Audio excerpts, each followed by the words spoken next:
అంత మాత్రం కొట్టేసుకొని చంపేసుకోవాల్సిన అవసరం లేదు మనకి. ఎవరిది బెటర్ ఆర్గ్యుమెంట్, ఎవరిది బెటర్ పబ్లిక్ పాలసీ, ఎవరు ఎక్కువ న్యాయం చేస్తారు, ఇవి కదా మనం ఆలోచించాల్సింది. ఇక్కడున్న భీమవరం వైసీపీ ఎమ్మెల్యే కూడా వ్యక్తిగతంగా నాకు శత్రుత్వం ఏం లేదు. నేను ఎంత ఇబ్బందులు పడ్డాను మీకు ఈరోజు చెప్తున్నాను. పోయిన ఎన్నికల్లో నా పక్కన ఉన్న తులసి అనే వ్యక్తి, ఆయన విజయంకులు, ఆయన వచ్చి నా దగ్గరికి ఇదే వేదిక మీద వచ్చి మాట్లాడతాడు. ఆయన నా విజయంకులు అంటే నా కూతుర్ని ఇచ్చాను, మీరేమనకూడదు అంటాడు.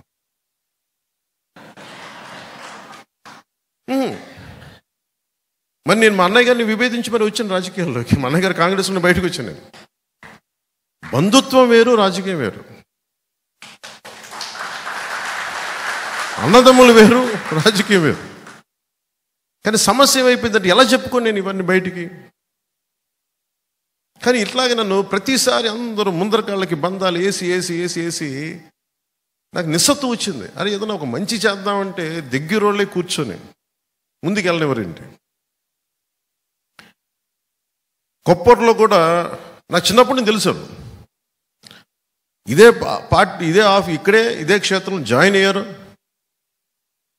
ఇద్దరు కజిన్స్. ఇద్దరు నాకు ఆల్మోస్ట్ 16-17 ఏళ్ళ వయసు నుంచి తెలుసు నాకు. నేను అప్పుడప్పుడు కొప్పరికి వెళ్ళేవాడిని సమ్మర్స్లో. వాళ్ళ ఇంట్లో ఉండేవాడిని. వాళ్ళ నర్సపూర్లో థియేటర్ కూడా ఉండేది.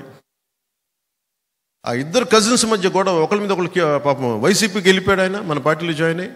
ఆ అబ్బాయి మన పార్టీలో ఉన్న కజిన్ మీద కేసులు పెట్టేశాడు. అరే అందరు కజిన్సే కదా, మీరు ఇంత SC/ST అట్రాసిటీ కేసు పెట్టేశాడు. ఇద్దరు కాపులే. నాకు అనిపించింది ఇది ఎటు వెళ్తున్నామని. దీనికి ప్రేరణ ఎవరు? మనుషుల్ని విడగొట్టేవాడు జగన్. జగన్ తాలూకు విష లక్షణం, విష సంస్కృతి కుటుంబంలోకి, అన్నదమ్ములకు కూడా వెళ్ళిపోయింది. నువ్వేది చూపిస్తావు అదే నీకు తిరిగి వస్తాయి. జగన్ కుటుంబాన్ని విచ్ఛిన్నం చేయాలనుకున్నాడు, అదే ఇంట్లో తిరిగి తీసుకొచ్చింది.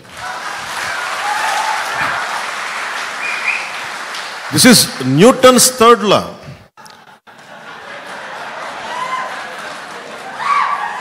నువ్వేది చెయ్యాలనుకుంటావో చర్యకి ప్రతిచర్య ఉంటుందంట. అదేదో న్యూటన్ అదే spiritual law, not just physical law. నువ్వు ఏది చెయ్యాలనుకుంటావో అదే నీకు తిరిగి వస్తుంది. నువ్వు నేర్పిన విద్య నీరజాక్ష అంటావు. పాపం రాజశేఖర రెడ్డి గారు చాలా కష్టపడి డబ్బులు సంపాదించారు. అన్ని వేల కోట్లు సంపాదించి పాపం ఇద్దరు బిడ్డలకి సమానంగా ఇస్తే ఆ సంపాదన ఇవ్వలేదు చెల్లికి.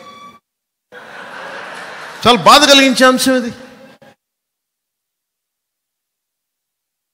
పాపం సాక్షి పేపర్లో వాళ్ళకి రావాల్సిన వాటా ఉంది, ఇవ్వలేదు. భారతీయ సిమెంట్స్లో ఇవ్వాలి వాటాలు, ఇవ్వలేదు. పాపం ఆవిడ ఈ రోజున పడుతున్నాయి. ఎంత నిజం బాధ వేసింది. పాపం మరి ఇవ్వాలి కదా, సొంత చెల్లికి ఇవ్వాలి, ఇవ్వడు ఇతరం. సొంత చెల్లికి ఆస్తి ఇవ్వనోడు మనకెలా వాటాలు పంచుతాడబ్బా? మీరు ఆలోచించాను.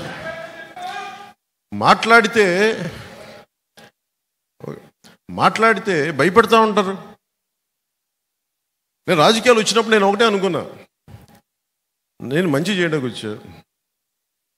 చాలామంది పెద్దలను కలుపుకెళ్తా, జ్ఞానుల్ని కలుపుకెళ్తా, మేధావుల దగ్గరికి వచ్చి తల ఉంచుతా, అనుభవజ్ఞుల దగ్గర నా శిరస్సుని వాళ్ళ పాదాల దగ్గర పెడతా.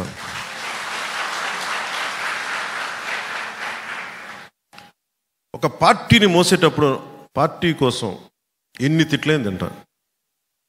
2009లో అప్పుడు పార్టీపై పెట్టిన ప్రసంగంలో ఒక సంఘటన జరిగింది. ఆ సంఘటనలో నా ప్రమేయం లేదు. ఎవరికో సీట్ ఇవ్వాలి కూడా ఇంకొకరికి ఇవ్వలేదు.